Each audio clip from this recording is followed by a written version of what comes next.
இந்த 2026 ஆண்டிலும் ஆண்டவர் நமக்கும் நம்முடைய திருச்சபைக்கும் தந்திருக்கிற அந்த ஆசீர்வாதமான வார்த்தை 91ஆம் சங்கீதம் 11வது வசனத்தின் பின்பகுதி. 91ஆம் சங்கீதம் 11ஆம் வசனத்தின் பின்பகுதி.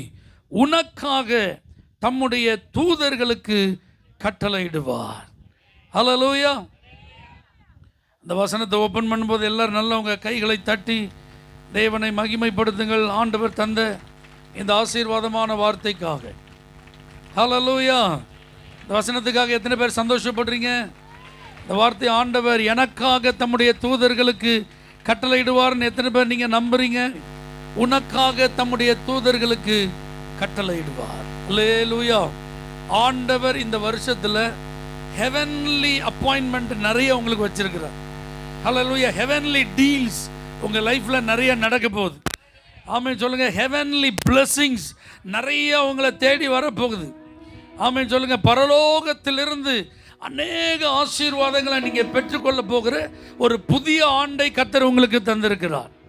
பரலோகத்துக்கும் உங்களுக்கும் நேரடி தொடர்பு இருக்கிற வருஷமாக அது இருக்க போகுது. ஆமென் சொல்லுங்கள் பார்க்கலாம். இதுவரைக்கும் யாராவது என் வாழ்க்கை குறித்து சொல்லுவாங்களா? எனக்கு என்ன நடக்கும்னு யாராவது ஒரு தீர்க்கதரிசி வந்து என் தலையில் கை வச்சு ஜெபம் பண்ணி சொல்லுவாரா அப்படின்னு நீங்கள் யாரையோ ஒரு தேவ மனிதனை நீங்கள் என்ன செஞ்சுருக்கலாம்? இதுவரைக்கும் எதிர்பார்த்துருந்துருக்கலாம். இந்த வருஷம் அப்படி கிடையாது. கர்த்தரே உங்களை சந்திக்க, உங்களை பார்த்து பேச, உங்களுக்கான நல் வார்த்தைகளை அறிவிக்க, உங்கள் வாழ்வை குறித்ததான காரியங்களை வெளிப்படுத்த தம்முடைய தூதர்களுக்கு கட்டளையிடுவார். ஆமென் சொல்லுங்க பார்க்கலாம். இந்த வருஷம் ஆண்டவர் தூதர்களின் மூலமாய் உங்களுடைய வாழ்வில் நிறைய விசேஷங்களை செய்ய போகிறார். அதனால உங்களுக்கு ரொம்ப டிவைன் ப்ரொடெக்ஷன் இந்த வருஷத்தில் இருக்கும். தெய்வீக பாதுகாப்பு இந்த வருஷத்தில் உங்களுக்கு அதிகமாக இருக்கும். ஆமென் சொல்லுங்க. நீங்கள் என்னை பாதுகாக்கிறதுக்கு யாருமே இல்லையே, என்னை பாதுகாக்கிறதுக்கு என்னிடத்தில் போதுமான பலம் இல்லையே, என்னுடைய காரியங்களெல்லாம் பாதுகாப்பாக வச்சுக்கிறதுக்கு என்னால் முடியலையேன்னு சொல்லி நீங்கள் பயப்படவே வேண்டாம். ராத்திரியும் பகலும் தேவ தூதர்கள் உங்களுக்கு காவலாக இருப்பார்கள். ஹல்லேலூயா. இந்த வருஷம் நீங்கள் பலப்படுத்தப்படுவீர்கள். இதுவரைக்கும் யாரோ ஒரு அக்காவோ ஒரு அண்ணனோ ஒரு பாஸ்டரோ அல்லது எப்படியோ நீங்கள் என்ன செஞ்சிருக்கலாம், சோர்ந்து போயிருக்கும் போது படுத்தப்பட்டிருக்கலாம். ஆனால் இந்த வருஷம் கர்த்தர் தம்முடைய தூதரையே அனுப்பி உங்களை பலப்படுத்துவார். உங்கள் ஆத்மாவில் ஒரு தொய்வு ஏற்படும் போது ஆண்டவர் தம்முடைய தூதர்களை உங்களை சந்திக்கிறதுக்கு அனுப்புவார், உற்சாகப்படுத்த அனுப்புவார். உங்கள் வீட்டுக்கு தூதர்கள் விசிட் பண்ணுற வருஷம் இது. நீங்கள் வேலை செய்கிற இடத்துல தூதர்கள் உங்களை சந்திக்கிற வருஷம் இது. உங்கள் தனிமையில் தூதர்கள் உங்களை பார்த்து பேச போகிற வருஷம் இது. ஆமென் சொல்லுங்க. டிவைன் அப்பாயின்மெண்ட் உள்ள ஒரு வருஷத்தை ஆண்டவர் நமக்கு கிஃப்டா தந்திருக்கிறார். எத்தனை பேர் ஆமென் சொல்றீங்க? இந்த வருஷம் ஃபுல்லா நமக்கும் பரலோகத்துக்கும் அப்படியே பாயிண்ட் மாதிரி தான் இருக்க போகுது. இடையில எதுவுமே டிஸ்ட்ராக்ஷன் இருக்காது. ஒன் டு ஒன் தான், எண்ட் டு எண்டு தான், நேரடி கம்யூனிகேஷன் தான், நேரடி கான்டாக்ட் தான். இடையில எந்த குறுக்கிடம் இருக்க போகிறது இல்லை. அல்லேலூயா. பரலோகத்தில் இருக்கிற தம்முடைய தூதர்களுக்கு ஆண்டவர் கட்டளையிடுகிறார்.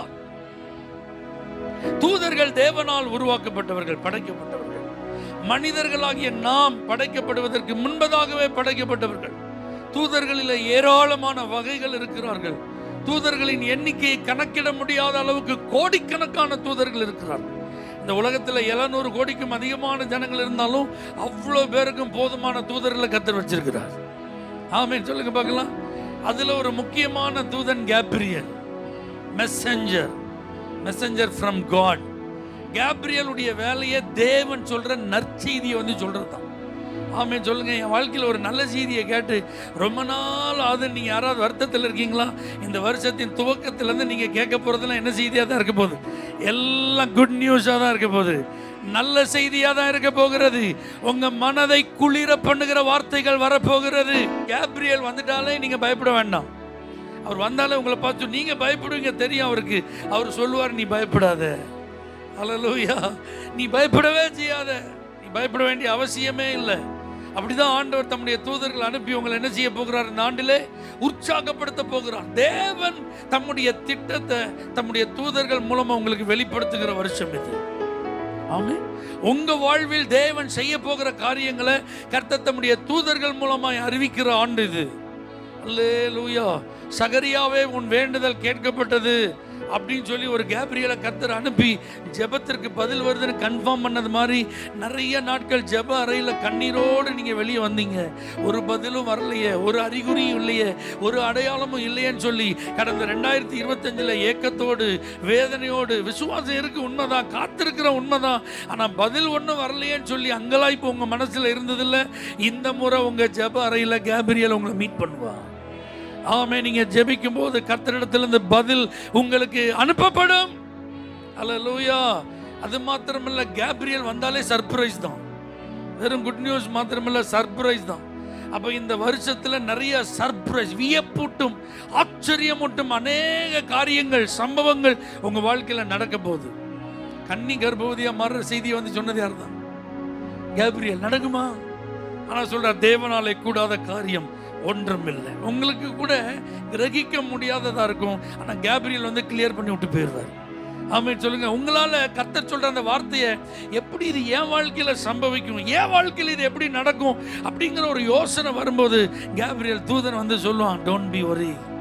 அல்லேலூயா. நீ கவலைப்படாத, நீ சந்தேகப்படாத, நீ பயப்படாத, அதெல்லாம் ஆட்டோமேட்டிக்கா நடக்கும். ஏன்னா தேவனாலே கூடாத காரியம் ஒன்றுமே இல்லை. வயதான சகரியாவுக்கு உனக்கு ஒரு குமாரன் பிறப்பான் அறிவிக்கப்பட்டது. அந்த குமாரன் வந்து என்ன செய்வான்? அவன் மேசியாவுக்கு வழியை ஆயத்தம் பண்ணுகிற வனாந்தரத்தில் கூப்பிடக்கூடிய சத்தம், இப்படிப்பட்ட ரகசியங்கள், பல 100 ஆண்டுகளுக்கு முன்பு வெளிப்படுத்தப்பட்ட வார்த்தைகளின் நிறைவேறுதல் உன் வீட்டில் தான் நடக்க போகுது, உன் குடும்பத்தில் தான் நடக்க போகுதுன்னு அந்த கேப்ரியல் சொன்னப்ப அவருக்கு சர்ப்ரைஸ் தாங்க முடியல. அவருக்கு இது அன்பிலீவபிளா இருந்துச்சு. ஆமென் சொல்லுங்க. அப்ப இந்த வருஷம் கர்த்தரிடத்திலிருந்து உங்களுக்கு அனுப்பப்படுகிற வார்த்தைகள் எல்லாம் அன்பிலீவபிளா இருக்கும், உங்களால நம்ப முடியாததா இருக்கும். என்னை குறித்தா இந்த வார்த்தைகள், என் குடும்பத்தை குறித்தா இந்த வார்த்தைகள், என் பிள்ளையை குறித்தா இந்த வார்த்தைகள், எங்களுடைய வாழ்வில் அப்படிப்பட்ட தேவனுடைய திட்டம், தீர்மானம், இவ்வளோ பெரிய காரியத்தை கர்த்தர் எங்களுக்காகவா முன் குறித்திருக்கிறார் சொல்லி வியப்பூட்டும் அனுபவங்கள் அநேகம் இந்த வருஷத்துல உங்களுக்கு இருக்க போகுது.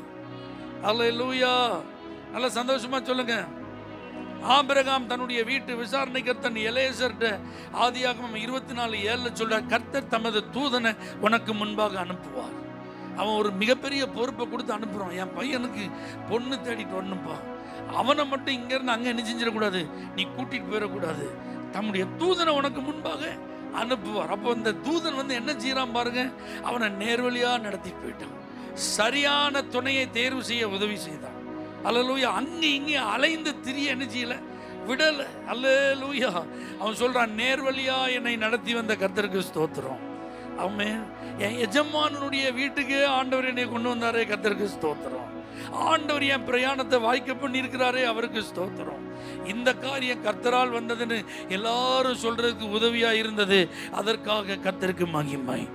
இப்படிதான் தூதன் இந்த வருஷம் உங்களை நடத்த போகிறாங்க. வீணா அலைய போறது இல்லை. எந்த அப்பாயின்மெண்டா இருந்தாலும் கரெக்டா ஃபினிஷ்ட் ஆயிரும். எந்த பொறுப்பா இருந்தாலும் நேர்த்தியாய் செய்து முடிக்கப்படும். நீங்கள் நிறைவேற்றி முடிக்க வேண்டிய கடமைகளை வெற்றிகரமாய் நிறைவேற்றி முடிக்க கர்த்தர் தம்முடைய தூதனை உங்களுக்கு முன்பாக அனுப்புவார். அது நீங்க அறியாத இடமா இருக்கும், தெரியாத சூழ்நிலையா இருக்கும், புரியாத புதிரா இருக்கும். இது எப்படி நான் செஞ்சு முடிக்க போறேங்கிற மிகப்பெரிய மலைப்பா இருக்கலாம், அது ஒரு பெரிய கேள்வியா இருக்கலாம். ஆனா நீங்க கடைசியில சொல்வீங்க, கர்த்தருக்கு ஸ்தோத்திரம். அல்லேலூயா, அல்லேலூயா. அப்ப இந்த வருஷம் ஃபுல்லா கைடன்ஸ் உங்களுக்கு இருக்க போகுது. God's guidance through the angels. தூதர்கள் மூலமா தேவன் உங்களை வழி நடத்துவார். அல்லேலூயா. உங்க கால்கள் சறுக்காதபடி, உங்க வழிகள் நீங்க விலகாதபடி, தவறான பாதையிலே சென்று விடாதபடி, தவறான தேர்வை நீங்கள் தேர்வு செய்யாதபடி, தவறான தீர்மானங்களை நீங்கள் தீர்மானிக்காதபடி தூதனை கர்த்தர் உங்களுக்கு முன்பாக அனுப்புவார். தானியேல் ராஜாவை பார்த்து சொல்றாரு, சிங்க கபில நீங்க என்னைய தூக்கி போட்டீங்க, ஆனா கர்த்தர் தம்முடைய தூதனை அனுப்பி என்ன செஞ்சிட்டாரு, சிங்கங்களின் வாயை கட்டி போட்டுட்டாரு. ஆமென் சொல்லுங்க பார்க்கலாம். தானியேலுக்கு பாதுகாப்பாக கர்த்தர் தம்முடைய தூதனை எங்க அனுப்பினாருங்க, சிங்கங்களின் கெபிக்கு அனுப்பினார். அல்லேலூயா. சிங்க கெபிக்குள்ள போயிட்டு வெளியே வர முடியுமா? முடியாது. ஆனா தானியேல் போயிட்டு என்ன செஞ்சாரு, வெளியில வந்தார். காரணம் தூதர்களின் பாதுகாப்பு. அல்லேலூயா. அது போல இந்த வருஷம் உங்களுக்கு நல்ல ஒரு சேஃப்டியை கர்த்தர் தருவார். ஆண்டவரே உங்களுக்கு செக்யூரிட்டியா எதை எதை செய்யணுமோ எல்லாத்தையும் தூதர்கள் மூலமா என்ன செய்வார், செய்வார். நீங்க நம்புறீங்களா? இதுலலாம் உள்ளே போனால் தப்பவே முடியாதுன்னு இருக்கலாம், ஆனால் நீங்கள் தப்பிச்சு வந்திருப்பீங்க. இதுக்குள்ளெல்லாம் போனால் பாதிக்கப்படாமல் இருக்கிறதுக்கு வாய்ப்பே இல்லை. ஆனால் உங்களுக்கு ஒரு பாதிப்பு என்ன செய்யாது, இருக்காது. ஏன்னா நீங்கள் தூதர்களினால் என்ன செய்யப்பட போறீங்க, பாதுகாக்கப்பட போகிறீர்கள். இந்த 91ஆம் சங்கீதமே யுத்தத்துக்கு போகிறதற்கு முன்பாக பாடப்படுகிற ஒரு பாடல். யுத்தத்துக்கு போனால் ஒன்று வெற்றி அல்லது தோல்வி, ரெண்டுல ஒன்று நடக்கணும். சண்டைன்னு வந்துட்டுனா அங்கே 4 பேருக்கு அடி விழுந்தா இங்கே 2 பேருக்கு என்ன செய்யும், அடி விழுமா விழாதான். ஆனால் இஸ்ரவேலுக்கு மட்டும் அப்படி கிடையவே கிடையாது. யுத்தம்னு வந்துட்டுனா வெற்றி தான், இழப்பே கிடையாது. அல்லேலூயா. யாரையும் ஆண்டவர் என்ன செய்ய மாட்டார், இழக்க விடவே மாட்டார். அப்போ அந்த இஸ்ரவேல் ஜனங்கள் என்ன செய்வாங்க, யுத்தத்துக்கு போறதுக்கு முன்பாக இந்த சங்கீதத்தை பாடி கர்த்தரை மகிமைப்படுத்திட்டு தான் என்ன செய்வாங்க, போவாங்க. அப்படி போறதுனால தான் ஆண்டவர் அவங்களுக்கு என்ன தருகிறார், நல்ல பாதுகாப்பை தருகிறார். யுத்தத்தில் அவங்களுக்கு தேவை பாதுகாப்பு, அதுக்கப்புறம் வெற்றி. ஆமென் சொல்லுங்க பார்க்கலாம். அப்போ உங்க காரியங்கள் எதுவுமே இந்த வருஷம் ரிஸ்காவே இருக்காதுங்க, டேஞ்சராகவே இருக்காதுங்க. எந்த விதத்திலும் அது உங்களுக்கு ஆபத்தா என்ன செய்யாது, இருக்காது. ஏன்னா கர்த்தர் தம்முடைய தூதர்களுக்கு கட்டளை இடுகிறதுனால நீங்க போகும்போது முன்னும் பின்னும் இந்த காவல் உங்களுக்கு இருக்கும். இந்த ஆசீர்வாதமான பாதுகாப்பை நீங்க பார்ப்பீங்க. எதிரி எந்த விதத்திலும் உங்களுக்கு கண்ணி வச்சாலும் சரி, குழியை தோண்டி இருந்தாலும் சரி, ஆயுதங்களை உருவாக்கி இருந்தாலும் சரி, அது நேரடியாகவோ மறைமுகமாகவோ இருந்தாலும் சரி, அது ஒன்று உங்களை சேதப்படுத்தாது. உங்களுக்கு ஒரு தீங்கும் வராது, உங்களுக்கு ஒரு பாதிப்பும் வராது. நீங்கள் தெய்வீக பாதுகாப்பை இந்த வருஷத்தில் அனுபவிப்பீர்கள். அல்லேலூயா. எலியா ரொம்ப வல்லமையான தேவ மனுஷன், ஆனால் சோர்ந்து போயிட்டான். கர்த்தர் தம்முடைய தூதன் அனுப்பி அவனை தட்டி எழுப்புறார். எழுந்திரு, போஜனம் பண்ணு. அல்லேலூயா. திரும்ப எழுந்திரு, போஜனம் பண்ணு. அந்த சாப்பாடை சாப்பிட்ட பலத்தில் 40 நாள் இரவு பகல என்ன செஞ்சாரு, நடந்தான். நீ பண்ண வேண்டிய பிரயாணம் வெகு தூரம் அப்படின்னு சொல்லப்பட்ட அந்த வார்த்தையை கேட்டு அவன் தன்னுடைய ஊழியத்தில் அதுக்கப்புறம் மகிமையான காரியங்கள் செய்தது போல இந்த வருஷம் நீங்க தேவ தூதர்களால் பலப்படுத்தப்படுவீங்க. அல்லேலூயா. இன்னும் நீங்க தொடர வேண்டிய காரியங்களை தொடர்வதற்கு தேவையான பலம் உங்களுக்கு தூதர்கள் மூலமாய் கொடுத்து அனுப்பப்படும். எத்தனை பேருக்கு நான் சொல்றதெல்லாம் புரியுது? நீங்க ஒருபோதும் சோர்ந்து போய் சூரச் செடிக்கு கீழே எலியா படுத்திருந்தது போல இந்த வருஷம் படுக்க மாட்டீங்க, முடங்கி படுக்க மாட்டீங்க, வீட்டுக்குள்ள பூட்டின கதவை திறக்க மாட்டேன்னு சொல்லிட்டு இருக்க மாட்டீங்க. இனிமே நான் இந்த வேலைக்கு போக மாட்டேன்னு சொல்ல மாட்டீங்க. இனிமே இந்த தொழில் எனக்கு வேண்டான்னு சொல்ல மாட்டீங்க.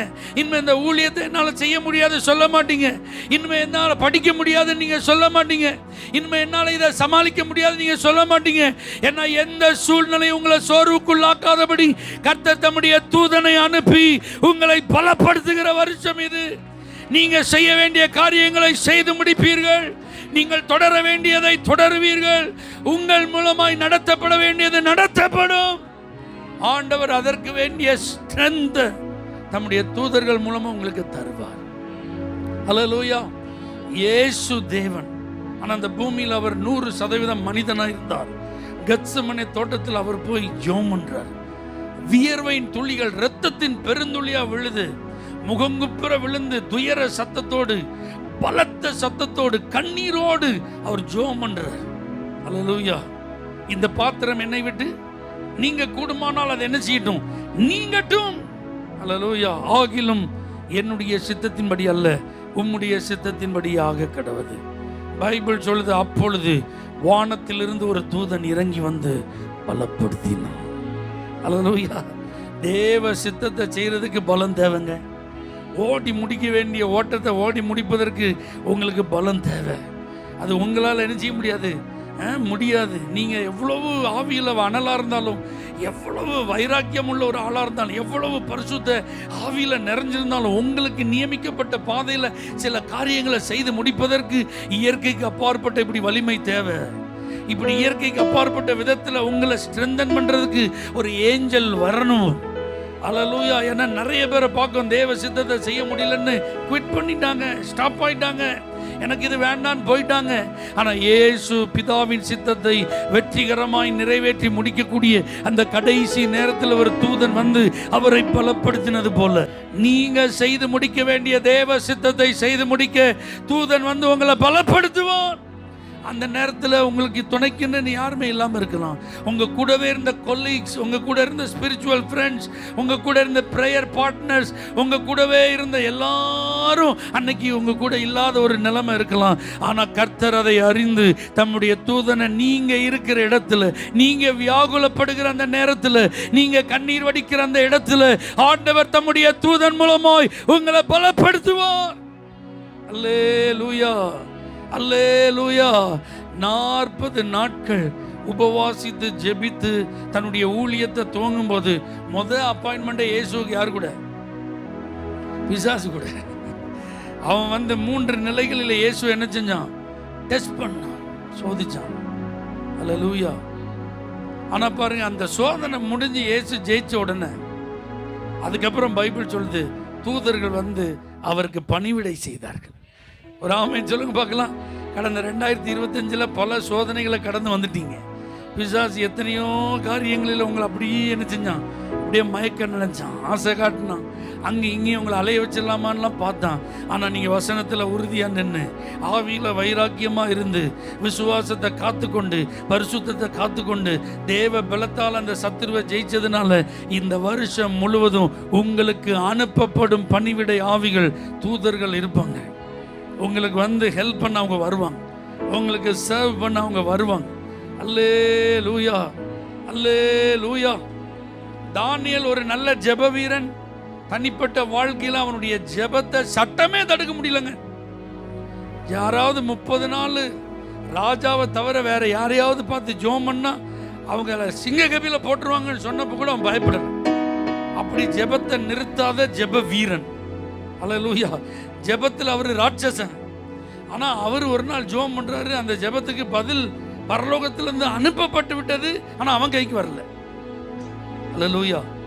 அவன் அந்த பதில் என்ன செய்யல, சந்திக்கல. ஆனால் பாருங்க, கர்த்தர் மிகாவேல் அனுப்புறார். உங்க லைஃப்ல கேப்ரியல் மட்டும் இந்த வருஷம் இல்லைங்க, மிகாவேல் வர்றாரு. ஆர்க்கேஞ்சல் வருகிறார். தூதர்களில் பிரதான தூதன் மிகாவேல். எதுக்கு வரான் தெரியுமா? உங்களுடைய ஆசீர்வாதங்களை, உங்களுடைய ஜெபங்களுக்கான பதில்களை தடுத்து கொண்டிருக்கிற அந்த பொல்லாத ஆவிகளுக்கு எதிராக யுத்தம் பண்ணி அவைகளை நிர்மூலமாக்கி தடைகளை உடைத்தெறிய கர்த்தர் தம்முடைய தூதனாகிய மிகாவேலுக்கு கட்டளையிடுவார். அல்லேலூயா. அப்ப இந்த வருஷம் உங்களுக்கு வானம் எப்பவும் எப்படி இருக்கும்? திறந்துதான் இருக்கும். வான மண்டலத்தில் கிரியை செய்கிற அந்த அந்தகார லோகாதிபதி உங்க ஏரியாவை ஆக்கிரமிப்பு செய்ய முடியாது. உங்க வீட்டுக்கு முன்னா மேல வானம் திறந்திருக்கும். நீங்க ஜெபம் பண்ற இடத்துக்கு மேல வானம் திறந்திருக்கும். உங்க ஜெப அறைக்கு மேல வானம் திறந்திருக்கும். நீங்க ஊழியம் செய்கிற இடத்துல வானம் திறந்திருக்கும். அல்லேலூயா.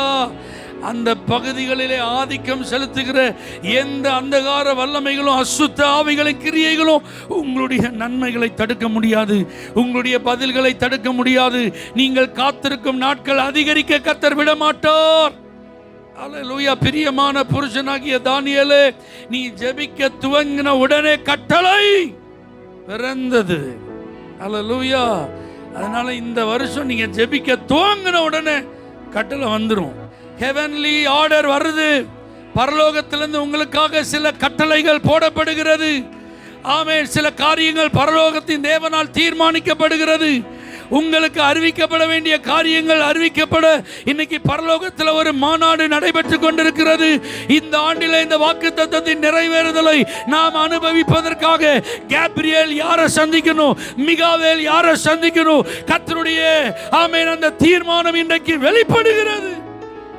அல்லேலூயா. ஆமென் சொல்லுங்க. யாக்கோபு சொப்பனத்தில் தூங்கிட்டு இருக்கும்போது ஏனில தேவதூதர்கள் ஏறுறதையும் இறங்குறதையும் பார்த்தான் இருக்கு. அல்லேலூயா. பாஸ்டர், நீங்க சொல்றதெல்லாம் கேட்கறதுக்கு எப்படி இருக்கு? நல்லா இருக்கு. நான் கனவுல என்னதை பார்த்திருக்கிறேன்? தூதர்களை பார்த்திருக்கேன். டிவியில என்னதை பார்த்திருக்கிறேன்? தூதர்களை பார்த்திருக்கிறேன். சில வீடியோ பார்க்கும்போது ஏஞ்சல்ஸ் எல்லாம் நான் என்ன செஞ்சிருக்கேன், பார்த்திருக்கேன். ரியல் லைஃப்ல இது வரைக்கும் நான் ஏஞ்சல்ஸை பார்த்ததே இல்லை. நீங்க அப்படி நினைக்கிறீங்களா? யாக்கோபு தன்னுடைய குடும்பத்தாரோடு நடந்து வரும்போது தூதர்களுடைய சேனைகள் அவனை சந்திச்சாங்க. அவன் உடனே அந்த இடத்துக்கு மக்னாயிம்னு பேர் வைக்கிறான். ஆமென் சொல்லுங்க பார்க்கலாம். அல்லேலூயா. இவன் எப்படி தன்னுடைய குடும்பத்தோட கூட்டமா வர்றானோ, இதே மாதிரி அவனுக்கு ஆப்போசிட் சைடில் அவனை மீட் பண்றதுக்கு யார் கூட்டமா வரா? லிட்ரலா எழுத்தின்படி நான் சொல்றேன். நம்முடைய மாம்ச கண்கள் இப்ப பாக்குது பாத்தீங்களா? அத மாதிரி ஒரு தூதர்கள் கூட்டம் யாரை வந்து மீட் பண்ணுது? ஜேக்கபை மீட் பண்ணுச்சுங்க. இந்த வார்த்தையை விசுவாசிக்கிற உங்களை ஒரு தூதன் இல்ல, ஒரு தூதர் கூட்டமே மீட் பண்ணும். உங்க வீட்டுக்குள்ள நீங்க வரும்போது அல்லேலூயா, ஒரு தூதர் கூட்டம் உங்க வீட்டை சுத்தி காவல் செய்யறதை நீங்க பாப்பீங்க.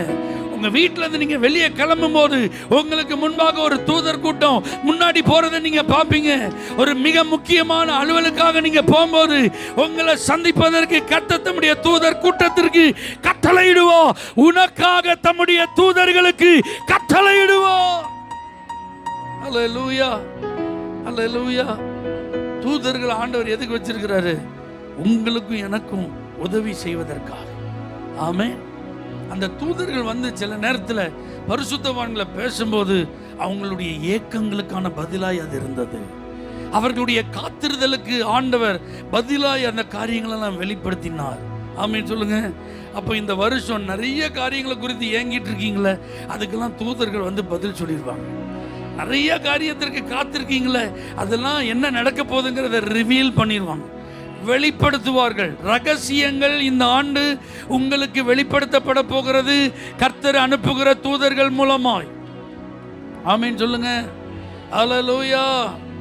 அந்த சாம்சன் பிறக்கும்போது பாருங்க, அவங்க அம்மாவுக்கு தூதன் வந்து காட்சி கொடுக்கிறார். அதுக்கப்புறம் அவங்க அப்பாவுக்கு காட்சி கொடுக்கிறார். அந்த பிள்ளை பிறக்கும்போது, அந்த பிறந்ததுக்கு அப்புறம் அது என்ன செய்யும், இந்த விவரங்கள் எல்லாம் அவங்களுக்கு என்ன செய்யப்படுகிறது, அறிவிக்கப்படுகிறது. எவ்வளோ ஆச்சரியம் பாருங்க.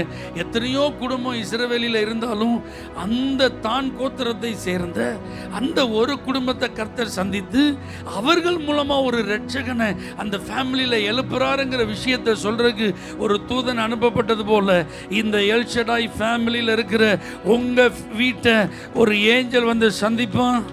உங்க பிள்ளை குறித்த திட்டத்தை வெளிப்படுத்துவான். அவனுடைய எதிர்காலம் எப்படி இருக்கும்னு கர்த்தர் உங்கள்கிட்ட அந்த தூதன் மூலமா சொல்லி அனுப்புவார். அந்த பிள்ளையை நீங்க வளர்க்க வேண்டிய விதத்தையும் கர்த்தர் வெளிப்படுத்துவார். அல்லேலூயா. நல்லா சொல்லுங்க, அல்லேலூயா, ஹல்லேலூயா. மோசேக்கு முட்செடியில கர்த்தர் என்ன செஞ்சாராம்? தரிசனமானார். ஆனா அப்போஸ்தலருடைய நடபடியில் 7ஆம் அதிகாரத்தில் நம்ம வாசிக்கும் போது தூதன் தரிசனமானார். ஆமென் சொல்லுங்க. அந்த முட்செடியில தூதன் என்ன செஞ்சாராம்? தரிசனமானார். மோசே என்று பெயர் சொல்லி அழைத்தார். அல்லேலூயா. அவன் செய்ய வேண்டிய வேலையை அவன் செய்வதற்காக அவனோடு கூட ஆண்டவர் என்ன செஞ்சார்? தொடர்ந்து இடைப்பட்டு கொண்டே இருந்தார். இதை போல அபூர்வ காட்சிகளை தூதர்கள் மூலமா கர்த்தர் உங்களுக்கு காண்பிப்பார். இந்த வருஷம் சில அபூர்வ காட்சிகள். ஏன்னா முச்செடி எரிஞ்சு அது கொஞ்ச நேரத்தில் என்ன செஞ்சிடணும்? எரிஞ்சு சாம்பலா இருணும். ஆனா சாம்பல் ஆகல, அது பற்றி எரிந்து கொண்டே இருந்தது. அதனாலதான் இந்த அற்புத காட்சியை நான் கிட்ட போய் பார்ப்பேன் அப்படின்னு மோசே வந்தார். ஆமென் சொல்லுங்க. வாழ்க்கை மாற்றப்பட்டது, புதிய பயணம் துவங்கியது. தூதர் உங்களை சந்திச்சதுக்கு அப்புறம் நீங்க பழைய ஆளா இருக்க மாட்டீங்க, பழைய பாதையில டிராவல் பண்ண மாட்டீங்க. ஒரு புதிய அத்தியாயம் உங்களுக்கு துவங்கும், ஒரு புதிய காரியம் உங்க வாழ்க்கையில துவங்கும். உங்க லைஃப்ல நீங்க டிராவல் பண்ணியிருக்க அந்த ஜேர்னில ஒரு சேஞ்ச் உண்டாகும். அல்லேலூயா. கர்த்தர் ஒரு மாற்று பாதையில உங்களை வழி நடத்துவார். ஏன்னா நீங்க பிறக்கும் போதே உங்களை குறித்து ஒரு திட்டம் இருக்கிறது. பிறக்கும் போது உங்களோடு கூட பிறந்தவர்கள் அன்றைக்கு உயிரோடு இருப்பதற்கு வாய்ப்பு இல்லை. ஆனால் நீங்கள் மட்டும் உயிரோடு பாதுகாக்கப்பட்டிருக்கிறீர்கள். மோசே, நீ பிறக்கும் போது எகிப்தில் ஒரு சட்டம், பிறக்கும் ஆண் குழந்தைகள் அத்தனை பேரும் நைல் நதியில் தூக்கி போடப்படணும். ஆனால் நீ மட்டும் 3 மாதம் ஒளித்து வைக்கப்பட்டாய். அதுக்கப்புறம் உன்னை வைத்து பாதுகாக்க முடியாதபடிக்கு நைல் நதியில் நீ அனுப்பிவிடப்பட்ட போது நான் தான் பார்வோனின் குமாரத்தின் கண்களில் உனக்கு தயவை கட்டளையிட்டேன். அந்த எகிப்தின் அரண்மனை சட்டத்தை இயற்றிய அதே இடத்துல நீ வளருவதற்கான வாய்ப்பை நான் தான் கொடுத்தேன். சகல சாஸ்திரங்களை கற்றுக்கொள்வதற்கான கிருபைகளை நான் தான் கொடுத்தேன். வாக்கிலும் செய்கையிலும் உன்னை வல்லவனா நான் தான் மாத்தினேன். அல்லேலூயா. ஆனா சில ஆண்டுகள் உன் வாழ்க்கையில வேற பாதையில நீ போயிட்டு இருக்க. மறுபடியும் உன்னை என் பாதையில திருப்ப விரும்புகிறேன். சில நபர்களை கர்த்தர் பிரத்யட்சமாய் இந்த ஆண்டிலே தம்முடைய தூதன் மூலமாய் சந்திப்பார். உங்க வாழ்க்கையின் பாதை திருப்பப்படும். உங்க லைஃப்கான மீனிங் உங்களுக்கு அறிவிக்கப்படும். உங்க பர்பஸ் ஆஃப் காலிங் உங்களுக்கு வெளிப்படுத்தப்படும். நீங்கள் எதற்காக அழைக்கப்பட்டீர்கள் என்பதை கர்த்தர் வெளிப்படுத்துவார். அல்லேலூயா, அல்லேலூயா. உங்களுக்காகவே தூதர்களுக்கு ஆண்டவர் என்ன செய்ய போறார்? கட்டளையிட போகிறார். பாதுகாக்கப்படுவீர்கள், பலப்படுத்தப்படுவீர்கள், வழி நடத்தப்படுவீர்கள். அல்லேலூயா. இன்னும் அநேக ஆசீர்வாதங்கள் ஆண்டவர் உங்களுக்கு என்ன செய்வார்? தருவார். இந்த தூதர்கள் மூலமா நிறைய விஷயங்களை நம்ம அறிந்து கொள்ள இருந்தாலும் இதுல சேராபீன்கள் அப்படின்னு ஒரு தூதர்கள் இருக்காங்க. அல்லேலூயா. யாரு இவங்க? வேலை என்ன அப்படின்னா 24 மணி நேரமும் இடைவிடாமல் கர்த்தரை என்ன செஞ்சுட்டே இருப்பாங்க? ஆராதிச்சுட்டே இருப்பாங்க. ஏசாயா தீர்க்கதரிசி அந்த அற்புத காட்சியை பார்த்தாங்க. அவங்களுக்கு 6 செட்டைகள் இருந்தது. 2 செட்டைகளினால தங்களுடைய முகத்தை மூடிட்டு, 2 செட்டைகளினால தங்களுடைய பாதத்தை மூடிட்டு, 2 செட்டைகளினாலே பறந்து கொண்டு சேனைகளின் கர்த்தர் பரிசுத்தர், பரிசுத்தர், பரிசுத்தர், பூமி எங்கும் அவருடைய மகிமையினால் நிறைந்திருக்கிறது என்று திரும்ப திரும்ப தொடர்ந்து அவர்கள் கர்த்தரை என்ன செஞ்சுட்டே இருந்தாங்க? ஆராதித்து கொண்டே இருந்தார்கள். அல்லேலூயா. அவர்கள் எப்பொழுதுமே தேவ மகிமையில என்ன செஞ்சாங்க? இருந்தாங்க. தேவ பிரசன்னத்திலே இருந்தார்கள். தேவனுக்கு அருகிலேயே இருந்தார்கள். அல்லேலூயா. அதே போல தூதர்களை உங்களுக்கு அருகில் அனுப்புகிற தேவன் இந்த ஆண்டு உங்களிடத்திலும் என்னிடத்திலும் எதிர்பார்ப்பது என்னன்னா, உனக்காக பணிவிட செய்ய என்னுடைய தூதர்களை நான் என்ன செய்யறேன்? அனுப்புறேன். நீ எனக்காக ஒன்று செய்யணும். அல்லேலூயா. எப்படி இந்த சேராபீன்கள் என்ன ஆராதிக்கிறாங்களோ, இடைவிடாமல் ஆராதிக்கிறாங்களோ, ஆமீன், அதை போல நீ என்ன ஆராதிக்கணும். அவங்க ஆராதிக்கும் போது தேவனை முகமுகமா பார்க்க முடியாம 2 செட்டையினால என்ன செய்யறாங்களாம்? தங்களுடைய முகத்தை மூடுறாங்க. அப்ப தேவ பிள்ளைகளை, இதுவரைக்கும் நீங்க எப்படி ஆராதிச்சீங்களோ எனக்கு தெரியாது, ஆனா பயபக்தியோடு ஆராதிக்க இந்த ஆண்டிலே கர்த்தர் எதிர்பார்க்கிறார். பரிசுத்த அலங்காரத்துடனே கர்த்தரை தொழுது கொள்ளுங்கள், பயத்துடனே சேவியுங்கள், நடுக்கத்துடனே களி கூறுங்கள் அப்படின்னு பைபிள் சொல்லுது. அப்ப ஆண்டவரை ஆராதிக்க வருகிற நாம், அல்லேலூயா, நல்ல ஒரு பரிசுத்த இருதயத்தோடு தெய்வ பயத்தோடு பணிந்து குனிந்து முழங்கால் படியிட்டு ஆண்டவருக்கு முன்பாக ஆராதிக்க அவர் நம்மை எதிர்பார்க்கிறார். அல்லேலூயா. நல்லா புரிஞ்சுக்கோங்க. அந்த மகிமையான பிரசன்னத்தை விட்டுட்டு தான் ஆண்டவர் இந்த பூமிக்கு இறங்கி வர்றார். அப்ப ஜெபம் பண்ணும் போது நீங்க தேவனிடத்திலிருந்து பதில்களை பெற்றுக்கொள்ளலாம். ஆனா நீங்க ஆராதிக்கும் போது தேவனையே அந்த இடத்துக்கு கொண்டு வந்துடலாம். அல்லேலூயா. ஏன்னா துதி ஆராதனை எந்த இடத்துல இருக்கோ அங்க யார் இருப்பா? ஆண்டவர் தம்முடைய சிங்காசனத்தை என்ன செஞ்சிருவார்? அமைத்து விடுவார். அப்ப இந்த வருஷத்துல உங்க வீட்டில் எப்பவும் பாடல், துதி, ஸ்தோத்திரம், ஆராதனை நடந்துட்டே இருக்கும். அல்லேலூயா. நீங்க ஒரு தனி நபரா கர்த்தரை நல்லா பாடி துதித்து ஆராதித்து கொண்டே இருக்கணும். அப்ப நீங்க ஆண்டவர்கிட்ட இந்த வருஷம் கேட்க வேண்டியது என்னன்னா, ஆண்டவரே எனக்கு ஒரு ஆராதனை அபிஷேகத்தை தாங்கப்பா. அல்லேலூயா. ஒரு துதியின் ஆவிய எனக்கு நீங்க தாங்கப்பா. என் வாயிலிருந்து எப்பொழுது ஸ்தோத்திரம் என்ன செஞ்சுட்டே இருக்கணும்? வந்துட்டே இருக்கணும்ப்பா. ஒரு நாள் அவிசுவாசமா நான் பேசக்கூடாது. ஒரு நாள் என் வாயிலிருந்து முறுமுறுப்பான வார்த்தை என்ன செய்யக்கூடாது? வரக்கூடாது. தேவனை குறை சொல்ற ஒரு வாயா என் வாய் என்ன செய்யக்கூடாது? இருக்கக்கூடாது. துதிக்கிற நாவு எனக்கு வேணும். ஏன்னா துதி எங்கேயோ அங்கே தேவன். அல்லேலூயா. இப்ப நீங்க சொல்லுங்க, கிங் இருக்கிற இடத்துல யாரெல்லாம் இருப்பா? கிங் இருக்கிற இடத்துல, ராஜா இருக்கிற இடத்துல யாரெல்லாம் இருப்பாங்க? ராணி இருப்பாங்க, பிரதான மந்திரிகள் இருப்பாங்க, மிக முக்கியமான அலுவலர்கள் அத்தனை பேர் எங்க தான் இருப்பாங்க? அங்கதான் இருப்பாங்க. அல்லேலூயா. கொஞ்சம் அந்த கிரேடு குறைய குறைய அவங்களாம் தள்ளி தள்ளி என்ன செய்வாங்க? இருப்பாங்க. அப்போ உனக்காக தம்முடைய தூதர்களுக்கு கட்டளையிடணும் அப்படின்னா உங்க கவனம் தூதர்கள் மேல இருக்கக்கூடாது. அல்லேலூயா. உங்க கவனம் யார் மேல இருக்கணும்? ராஜா மேல இருக்கணும். ஆமென் சொல்லுங்க. நமக்கு முக்கியம் யார் தான்? தேவன் தான். அல்லேலூயா. அவரை நம்ம கனம் பண்ணி, அவரை நம்ம மகிமைப்படுத்தி, அவரை நம்ம ஆராதிச்சுட்டே இருந்தா போதும். நமக்கு தேவையான பணிவிடைகளை செய்ய அவர் தூதர்களுக்கு கட்டளையை பிறப்பித்துக் கொண்டே இருப்பார். நமக்கான அப்பாயின்மெண்ட்ஸ் ஆண்டவர் என்ன செஞ்சுட்டே இருப்பார், அவர் தந்துட்டே இருப்பார். நமக்கான காரியங்கள் எல்லாம் செய்யப்பட்டு கொண்டே இருக்கும். எத்தனை பேர் நீங்கள் ஆமேன்னு சொல்கிறீங்க? நல்லா புரிஞ்சுக்கோங்க, இந்த தூதர்கள் செல்ல முடியாத இடமே கிடையாது. இந்த தூதர்கள் செய்ய முடியாத காரியமே கிடையாது. உங்களுக்காக கர்த்தர் தூதர்களுக்கு கட்டளையிடுறாருன்னா நீங்கள் நல்லா துதிச்சு ஸ்தோத்திரம் பண்ணி ஆராதிச்சு ஜெபம் பண்ணிகிட்டே இருங்க. போக முடியாத இடத்துக்கு கர்த்தர் தம்முடைய தூதனை அனுப்புவார். நீங்கள் செய்ய முடியாத காரியத்தை செய்ய கர்த்தர் தம்முடைய தூதர்களை அனுப்புவார். எத்தனை பேர் இதை நம்புறீங்க? சீசர்களை சிறைச்சாலையில் பிடிச்சி அடைச்சிட்டாங்க.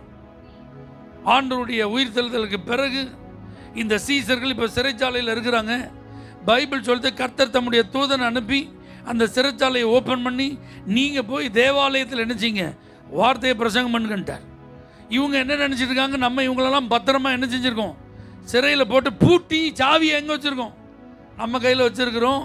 ஆனால் நாளைக்கு விசாரணை நடக்கும்போது அவங்களுக்கு நல்ல சரியான தண்டனை என்ன செய்யலாம், கொடுக்கலான்னு ஆலோசனை சங்கம் கூடி அவங்க போய் அந்த சோல்ஜர்ஸ் அனுப்பி கூட்டிட்டு வாங்கன்னு சொன்னால் இவங்கெல்லாம் வேகமாக போகிறாங்க.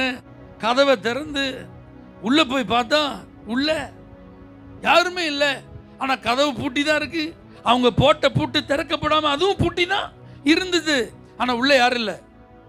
நடந்திருக்குங்க, இதெல்லாம் உண்மையாக நடந்திருக்கு. கர்த்தர் இதை யாரை வச்சு செஞ்சாரு? தம்முடைய தூதர்களை வச்சு செஞ்சாரு. அன்னைக்கு அவர்கள் விடுவிக்கப்பட வேண்டும் என்பது தேவ சித்தம். அந்த அதிகாரிகளுக்கு கர்த்தர் காண்பிக்க விரும்பினார். அந்த ஆளுகையில் இருக்கிறவங்களுக்கு கர்த்தர் நிரூபிக்க விரும்பினார். ஏன் ஆளுகைக்கு மேலே ஓ ஆளுகை இல்லை, ஏன் அதிகாரத்துக்கு மேலே ஓ அதிகாரம் இல்லைங்கிறத நிரூபிக்க கர்த்தர் காண்பித்தார். அதனால உங்க மேல இந்த உலகம் ஆதிக்கம் செலுத்த கர்த்தர் விட மாட்டார்.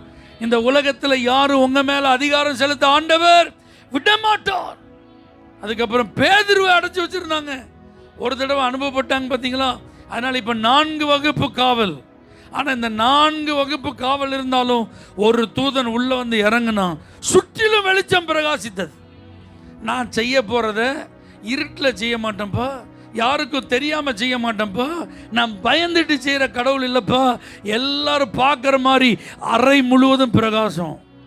அத்தனை பேரும் ஃபெயிண்ட் ஆயிட்டான். அல்லேலூயா. நம்மால் தூங்கிட்டு இருந்த பேதுரை விழாவில் தட்டினா அவன் மேலே அவனை கட்டி வைத்திருந்த அத்தனை சங்கிலிகளும் கலன்றது. இப்போ தூதன் பூட்டப்பட்ட டோருக்கு முன்னாடி வந்து நிற்கிறான். டோர் சென்சார் டோர் மாதிரி ஓப்பன் ஆகுது. 1 2 3ன்னு ஒன்று ஓப்பன் ஆகுது. ஊர் வாசல் கதவு வரைக்கும் தானாக திறக்குது. இதெல்லாம் திறக்கிறதற்கு முன்பு அதை பூட்டிட்டு காவல் செய்கிற ஒரு காவலாளி அங்கே உண்டு. இப்போ காவலாளிக்கு அங்கே என்ன இல்லை, வேலையே இல்லை. ஆமென் சொல்லுங்க பார்க்கலாம். ஆண்டவர் தம்முடைய தூதர்களை கொண்டு உங்கள் வாழ்க்கையில் செய்யும் காரியம் மறைமுகமாக இருக்காது, வெளியரங்கமாக இருக்கும். ஒருவராலும் தடுக்கப்படாததாக இருக்கும். அல்லேலூயா. உங்களுக்கே அது புரியாது, இது என் வாழ்க்கையில் தான் நடக்குதா, வெளியில் வந்த பிறகு தான் தெரியும். ஓ, இது கனவு இல்லை, நனவு. ஆமென் சொல்லுங்க பார்க்கலாம்.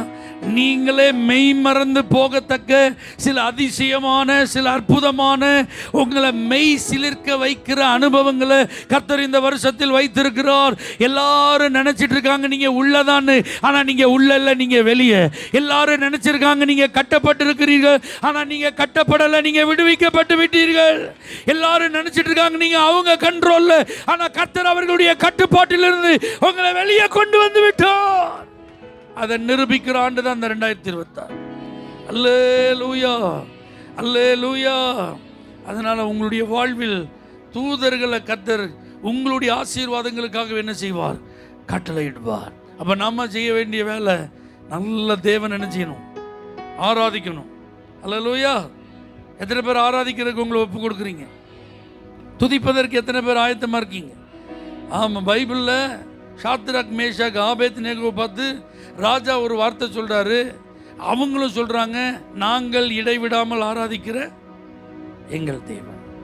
தானியேலை வந்து கூப்பிடும்போது ராஜா சொல்றாரு, நீ இடைவிடாமல் ஆராதிக்கிற உன் தேவன் உன்னை தப்புவிக்க வல்லவராய் இருந்தாரா? அப்போ நமக்கும் தெரியணும், நாம நம்முடைய தேவனை இடைவிடாமல் ஆராதிப்பவர்னு. நம்மளை பற்றி இந்த வருஷம் மற்றவங்களுக்கும் தெரியணும், இவர்கள் அவர்களுடைய கர்த்தரை இடைவிடாமல் ஆராதிக்கிறவர்கள். அப்போ இந்த வருஷத்தில் 52 ஞாயிற்றுக்கிழமையும் லீவ் போடக்கூடாது. எந்த ஞாயிற்றுக்கிழமையும் ஆப்சென்ட் ஆகக்கூடாது. அல்லேலூயா. நல்லா சொல்லுங்க. எந்த உபவாச ஜெபத்துக்கும் ஆப்சென்ட் ஆகக்கூடாது, எந்த சிறப்பு ஜெபத்துக்கும் ஆப்சென்ட் ஆகக்கூடாது. எந்த சிறப்பு கூடுக ஆலயத்தில் இருந்தாலும் அதை என்ன செய்யக்கூடாது, மிஸ் பண்ணக்கூடாது. குடும்ப ஜெபத்தை மிஸ் பண்ணக்கூடாது, தனி ஜெபத்தை மிஸ் பண்ணக்கூடாது. நல்ல தேவனோடு அமர்ந்திருந்து பாடி துதிக்கிற அனுபவத்தை ஒரு நாளும் லீவுன்னு சொல்லி என்ன செஞ்சிடக்கூடாது, இன்னைக்கு ஸ்டாப் அப்படின்னு வச்சிடக்கூடாது. ஆமீன் சொல்லுங்க. சாப்பிடாம கூட நீங்கள் இருக்கலாம், தூங்காமல் கூட இருக்கலாம், துதிக்காமல் இருக்கக்கூடாது, கர்த்தரை ஆராதிக்காமல் இருக்கக்கூடாது. அப்படிப்பட்ட ஒரு நல்ல தீர்மானத்தோடு இந்த இடத்துல இருந்து நீங்கள் கடந்து போங்க. உங்களுக்காக கர்த்தர் தம்முடைய தூதர்களுக்கு கட்டளையிடுவார். எனக்காக கர்த்தர் தம்முடைய தூதர்களுக்கு கட்டளையிடுவார் விசுவாசிக்கிறவங்க நல்ல ஸ்தோத்திரம் பண்ணுங்க. ஆண்டவரே, ஒவ்வொரு நாளும் என்னை பாதுகாக்க, என்னை பராமரிக்க, என்னை பலப்படுத்த, என்னை வழி நடத்த, எனக்கு முன் சென்று காரியங்கள் வாய்க்க பண்ண, எனக்கு தேவையான மனித தயவுகள் கிடைக்க, எனக்காக வழக்காடு, எனக்காக யுத்தம் பண்ண, என்னை விடுதலை செய்ய, எனக்காக அதிகாரிகள் உள்ளங்களிலே கிரியை செய்ய உம்முடைய தூதர்களுக்கு கட்டளையிட போகிறதற்காக ஸ்தோத்திரம் ஆண்டவரே. நன்றி ஆண்டவரே. எங்கள் ஒவ்வொருவருக்கும் இந்த அனுபவம் உண்டாக போகிறதற்காக நன்றி. நன்றி பரிசுத்த ஆவியானவரே, இந்த நல்ல வார்த்தைகளுக்காக ஸ்தோத்திரம். நாங்கள் இடைவிடாமல் உம்மை ஆராதிக்க எங்களை அர்ப்பணிக்கிறோம் ஆண்டவரே. எங்கள் நாவுகள் இடைவிடாமல் உம்மை துதிக்க எங்களை ஒப்பு கொடுக்கிறோம் ஆண்டவரே. எங்களை ஒப்பு கொடுக்கிறோம். இங்க பக்கத்தில் 1000, இங்க வலது பக்கத்தில் 10,000 விழுந்தாலும் அது எங்களை அணுகாதுப்பா. இரவில் உண்டாகும் பயங்கரம், மத்தியானத்தில் பாலாக்கு சங்காரம், இருளில் நடமாடு கொள்ளை நோய் எதுவும் எங்களை பாதிக்காதுப்பா. வாத இனிமே எங்க கூடாரத்தை அணுகாத ஆண்டவரே. இனிமே நீங்க எங்களை விடுவிப்பீங்க. இனிமே நீங்க எங்களை உயர்ந்த அடைக்கலத்தில் வைப்பீங்க. இனிமே நீங்க எங்களை கனப்படுத்துவீங்க. இனிமே நீடித்த நாட்களால் எங்களை திருப்தியாக்குவீங்க. உங்க ரட்சிப்பை எங்களுக்கு காண்பிப்பீங்க. அதை நாங்கள் அனுபவிக்க போகிற வருஷமாய் இந்த வருஷத்தை எங்களுக்கு தந்ததற்காக நன்றி. பிதா, குமாரன், பரிசுத்த ஆவியின் நாமத்தில் இந்த வார்த்தையை கேட்டு விசுவாசித்த ஒவ்வொருவருக்கும் நீர் தூதர்களை கட்டளையிடுவீராக. இயேசுவின் நாமத்தில் பிதாவே, ஆமென். For prayer contact, Pastor J. Kumar, El Shaddai Ministries, 9500252586, Surandai.